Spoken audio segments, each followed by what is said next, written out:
In a noisy office filled with the sounds of ringing phones and conversations, I, John, was busily working as usual. Shoot, the time for the business meeting is getting close. I need to leave as soon as I finish this quote. Yes, don't. I hurriedly clicked the print button on my computer screen and went to collect the printed document from the printer. Then, I quickly took it to my boss, Michelle. Michelle, could you sign the estimate on the quote, please? My female boss, seated at her desk, is named Michelle. She's top in sales performance in the company and was promoted to manager at the young age of 32. Michelle, a graduate from an elite university, is competent and expected to be a candidate for the board of directors. Not only is she intelligent, but she's also beautiful with good looks and has a great figure, though she rarely smiles and is very strict with her subordinates. Especially with me, I feel the cold shoulder more than with other colleagues. Michelle silently took the quote from me, glanced at it, and frowned. The next moment, she yelled loud enough to echo across the floor. Come on, there's an extra zero, redo it. Oh, you're right, sorry. Really, at your age, making such a simple mistake, you're hopeless. That's why you're still a contract worker in your 40s. She said that with a look of disbelief and sighed. As a contract worker, you don't get bonuses, right? At this rate, you might never get married. I was even criticized about things unrelated to work. She's always like this.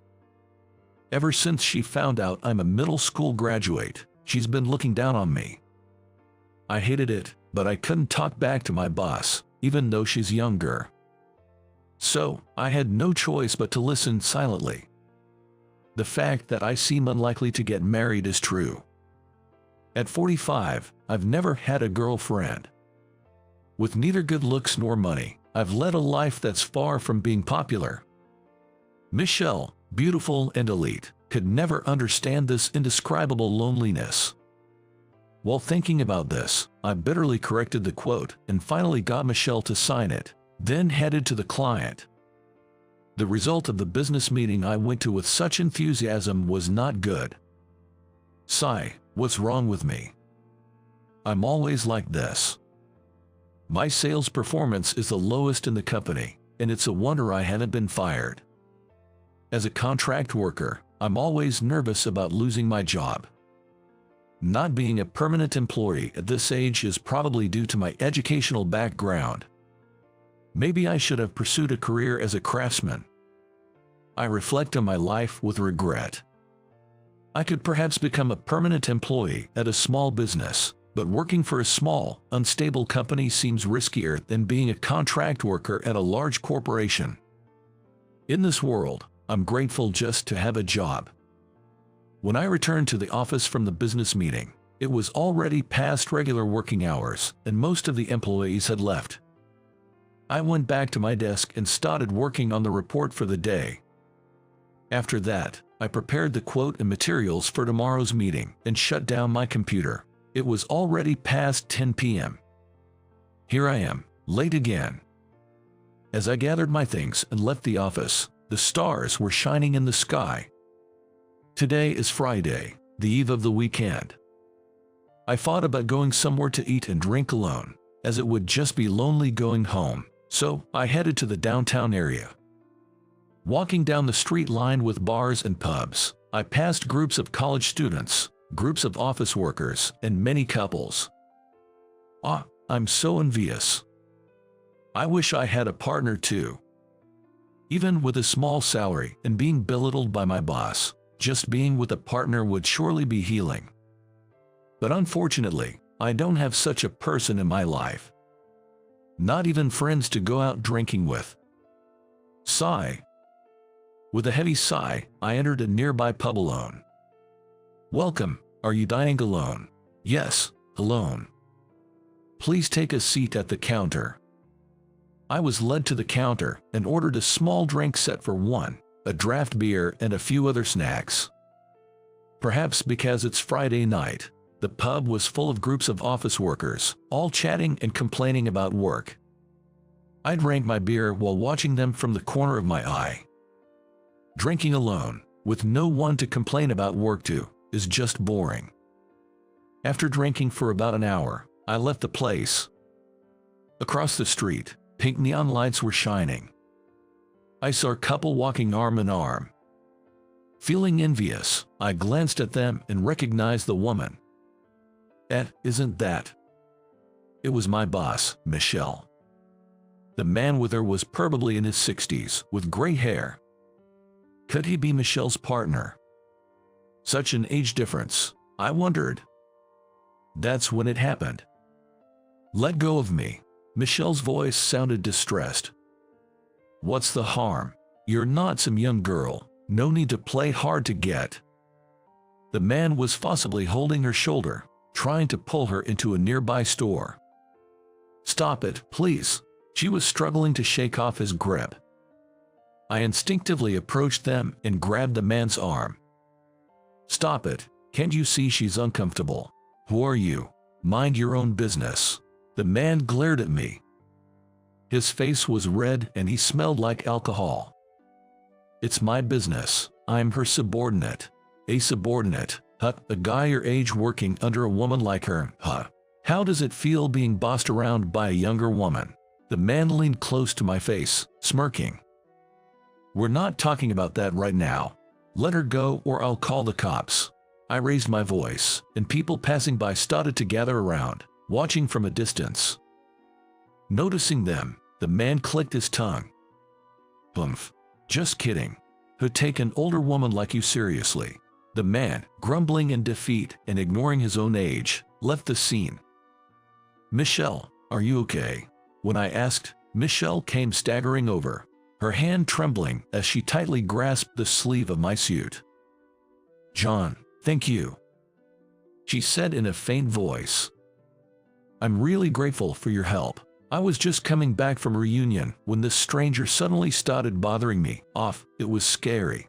The usual strict and assertive Michelle seemed so fragile today. Then she said, if it's all right with you, can I buy you a drink as a thank you? Her offer surprised me. Why would she, who usually finds something to criticize about me, invite me out for drinks? What's gotten into her? I really don't need a thank you, but she insisted. I won't feel right if I don't. Don't be shy, let's go, and grabbed my arm with both hands, pulling me along. Despite her usual forceful manner, I couldn't help feeling a rush from the sudden closeness. Surely, I couldn't be attracted to such a difficult boss, no matter how beautiful she is. I chided myself inwardly and chuckled at my own thoughts. Then, led by her, I found myself in a small bar. Order whatever you like, she said, and I ordered a bourbon on the rocks. She chose a cocktail. I was just in the mood for more drinks. I feel like I need more alcohol tonight. She smiled slightly, and I asked her, did something happen at the reunion? Nothing major, really. She showed a faintly pained expression, her eyes looking off into the distance. I stayed silent, and she continued. The guy I dated in high school, I found out he's married now. She said this almost like a whisper, then sighed deeply. Do you still have feelings for him, Michelle? I guess. I've always loved him, even after we broke up. You know how it is, right?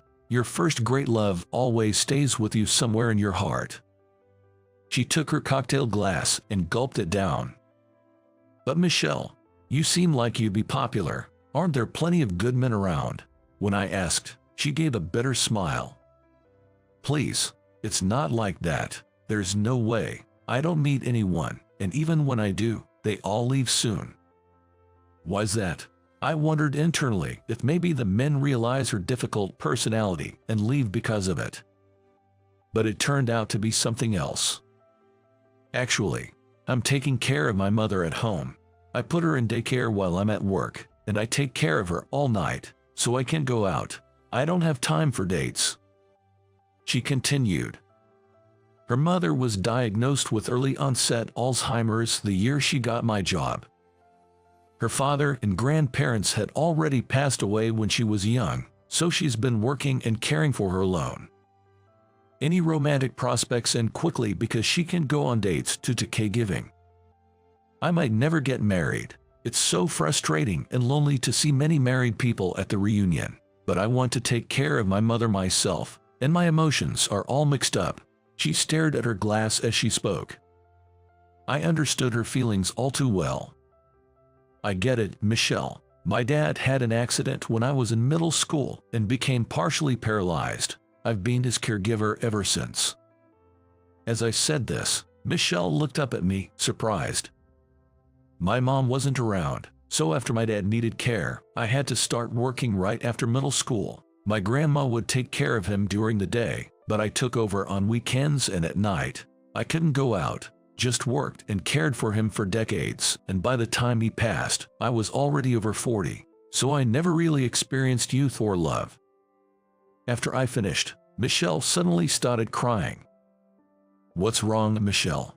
John, I'm sorry for being so harsh on you until now.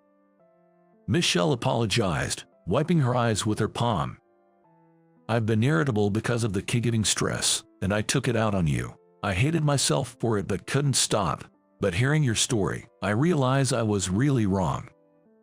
Seeing her tearful, somehow she seemed adorable, and all the resentment I had built up against her disappeared. I understood the strain of caregiving all too well and could empathize with her lack of mental peace. And I had to admit, I am a bit clueless and prone to annoying mistakes. It's okay, Michelle. I gently patted her back. You know, we're kind of in similar situations. If it's okay with you, would you like to drink together again? If you're worried about your mom, I can come to your place. Let's have a drink at home. When I smiled, she looked surprised and then smiled happily. I'd appreciate that. She firmly grasped my extended hand. Michelle, has your mom gone to bed already? Yes, we had dinner together earlier, and she's probably asleep now. Oh, I got some snacks today. Your favorite cheese and crackers. Saying this, Michelle brought out a dish of cheese and crackers. It looks delicious. I found a rare drink at the liquor store today, so I bought it. Oh, that drink. I just saw a feature about it on TV and was thinking about trying it. Ever since the night I helped my manager, I've been occasionally visiting her place with a bottle of alcohol. We've been enjoying drinks together, with me bringing wine or sake, and pairing them with snacks prepared by Michelle. We've become good drinking buddies. Since we started having these home drinking sessions, Michelle has become much more relaxed at work. Well, my mistakes are still the same. Watching her enjoy her drink at the living room table, I thought she looked really cute. Thinking about what drink to bring next, I felt happy spending enjoyable moments with Michelle.